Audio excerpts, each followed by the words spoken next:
Hi everyone, and welcome to our module on the auditory system. So let's talk about how we hear sounds in the world around us. Sounds, as you may know, travel in waves through the air, and these waves enter our ear and cause a structure called the tympanic membrane to vibrate. Behind the tympanic membrane there are three tiny bones called the malleus, the incus, and the stapes, and these amplify the vibration of the tympanic membrane. The smallest of the three bones, which is the stapes, pushes on a fluid-filled structure called the cochlea. And inside the cochlea there are tiny hair cells in something called the organ of Corti, and different frequencies of sound move different hair cell fibers, and this causes nerve electrical signal to get generated and go to the brain so that the brain can register the sound in the world around us. So this is a drawing of our ear, and sound waves enter here, and this structure right here is the tympanic membrane, and that's the gray thing that you see when you look in the ear of a patient with your otoscope. Behind the tympanic membrane are the three bones, the malleus, the incus, and the stapes. And the stapes is this little tiny thing right here. It's actually the smallest bone in the entire human body, which sometimes comes up as a question on Jeopardy! Behind the stapes is the cochlea and the organ of Corti, which is all in here. And then just incidentally, what you have up here is the vestibular organ, which we talk about in another module, and that's how we sense balance. Once sound waves are converted to electrical signals, those signals are carried by the cochlear nerve, which is part of cranial nerve 8. And from the inner ear, they go to the cerebellar-pontine angle, which is part of the lateral pons. And you should watch for brainstem lesions with hearing loss. Many of these locate to the cerebellar-pontine angle in the lateral pons.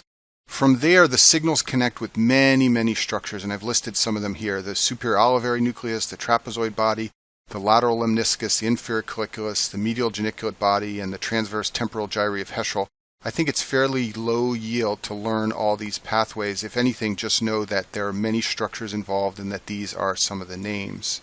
The other thing you need to know about this whole process is how it breaks down to cause hearing loss. And essentially, there are two ways this process can go awry and give hearing loss. The first way is called conductive hearing loss, and that's when sound waves can't get converted to nerve signals. So if you've ever had wax in your ear, that's conductive hearing loss. There's an obstruction to the sound waves.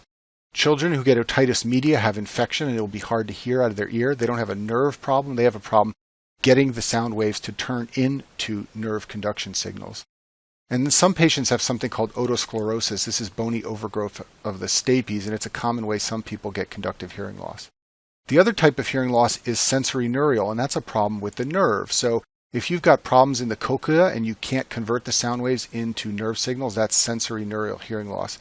If the cochlear nerve fails, for example, from a tumor like an acoustic neuroma, that's sensorineural hearing loss. And then anything that damages the cranial nerve can cause sensorineural hearing loss. So mostly what you're going to do clinically when patients present with hearing loss is try to determine whether it's conductive or sensorineural. There's one special type of hearing loss called presbycusis that you should know about it, and this is age-related hearing loss. If you have elderly parents or grandparents who wear a hearing aid, or you work in a nursing home and you see lots of the elderly people there wearing hearing aids, this is why. They get presbycusis. It's slow, steady degeneration of the organ of Corti that occurs with aging, and it results in sensorineural hearing loss, and it develops slowly over time. So just remember that this is presbycusis. It's the most common reason people need hearing aids. There are two screening tests for hearing loss that you need to know about. One's called the Weber and one's called the Rene, and in the rest of this module we're going to talk about those two tests. So the first one is the Weber test. And the way you test hearing with the Weber test is to take a vibrating tuning fork and place it on the bridge of the forehead, nose, or teeth. The way I was taught to do it was to put it on the bridge of the forehead. And you should ask the patient, do you hear the vibration of the tuning fork? And they should hear it equally in both ears if things are normal.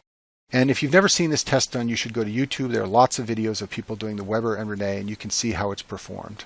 Okay, so you need to know how to interpret a normal and abnormal Weber's test, so let's talk about that right now. So this is a patient who has normal hearing over here on the left side of the screen. That's why both ears are green. They're normal. And so when you place the tuning fork that's vibrating in the middle of this person's head, they will hear the signals equally in both ears. When you say, tell me which ear you hear it louder in, they will respond, I can't tell you that it's equal in both ears. And that's normal. An equal signal is going to both sides of the head. Now let's talk about a patient that has conductive hearing loss. You place the vibrating tuning fork in the middle of the head, and there's conductive hearing loss on this side. Maybe they have wax in the ear. Maybe their ear is filled with fluid from otitis media. And you say to this patient, which ear do you hear it louder in? They are going to say that they hear it louder over here in the bad ear. And the reason for that is because there's no background noise in that ear that's got conductive hearing loss. So they hear everything louder over there when you put the vibrating tuning fork in the middle of the head. Now let's talk about a patient who has sensorineural hearing loss. So this ear over on this side of the head has a sensorineural problem, maybe a cranial nerve problem. When you place the tuning fork on this patient's forehead, they will hear it louder in the good ear. And the reason for that is because there's no nerve on this side of the head to pick up those vibrations, so they don't pick anything up here, and they hear it louder over on this side of the head. So a couple of key points about the Weber test. A normal test makes the tuning fork heard equally in both ears. If the patient reports they hear it louder in one ear than the other, that tells you there's a problem, but it does not tell you which type. In order to know which type, you need to know which ear is the bad ear. Now, if the patient tells you, this is my bad ear, I can't hear well out of it, then by knowing which side the sound localizes to, you can determine whether it's conductive or sensorineural. But a trick board question sometimes is to tell you that the tuning fork is heard louder in one ear, and then say, which type of hearing loss is it? And the answer is, you cannot tell without some more information. Okay, the second hearing test that you need to be familiar with is called the Rene test. And in this test, you take a tuning fork and you start it vibrating, and you place it on the mastoid bone, which is just behind the ear. And I've drawn a little diagram of what that might look like down here on the left side of the screen. And the patient will be able to hear the tuning fork vibrating. And what you're doing here is you're testing bone conduction, because the vibratory waves have to go through the bones of the skull to get to the tympanic membrane. Now, at some point, the intensity of the tuning fork's vibration will decrease, and the patient will say they can no longer hear it. At that point, you move the tuning fork to just outside the ear, and I've drawn it here. You're not touching the ear or the skull, you're holding it just outside the ear. And then you ask the patient if they can still hear. When you're holding the tuning fork over here, you're now testing air conduction, because the only thing the sound waves have to get through to get to the tympanic membrane is the air. So let's talk about how you interpret the results. Normally, the patient can still hear when you move the tuning fork next to the ear. Keep in mind that's a tuning fork vibrating at an intensity they could not hear through bone, but you hold it next to the ear and they say, yes, I can hear that. And we say that means air conduction is greater than bone conduction. That's a normal result. And it should be obvious to you that it's easier for sound waves to move through air than it is to move through bone. Now, if the patient has a conductive hearing loss, say their ear is plugged with wax, then they will say they cannot hear it next to the ear.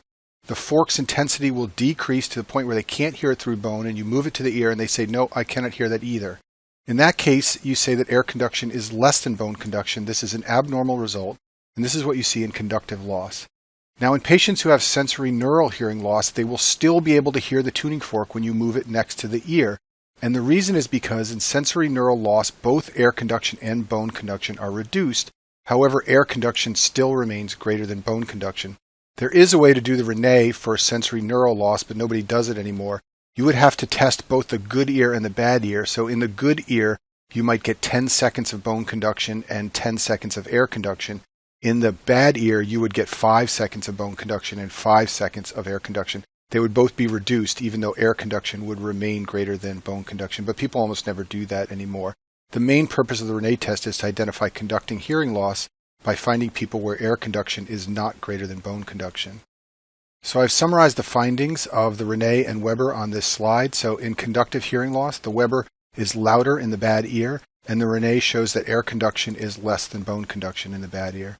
In sensorineural loss, the Weber is louder in the good ear, and air conduction is greater than bone conduction in the bad ear, meaning you get a normal result from the test. And down here, I've just reminded you what you see in someone who has normal ears. Air conduction is greater than bone conduction in both ears, and the Weber goes equally to both ears.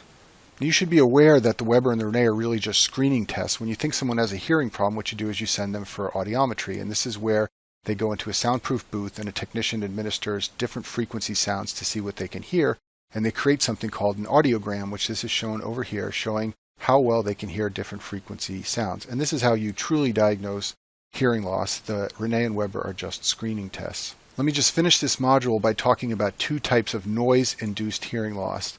So if you're ever exposed to an extremely loud noise, and this sometimes happens to soldiers who hear a bomb go off near them, that can rupture the tympanic membrane. So that is an abrupt, sudden loss of hearing after a very loud noise.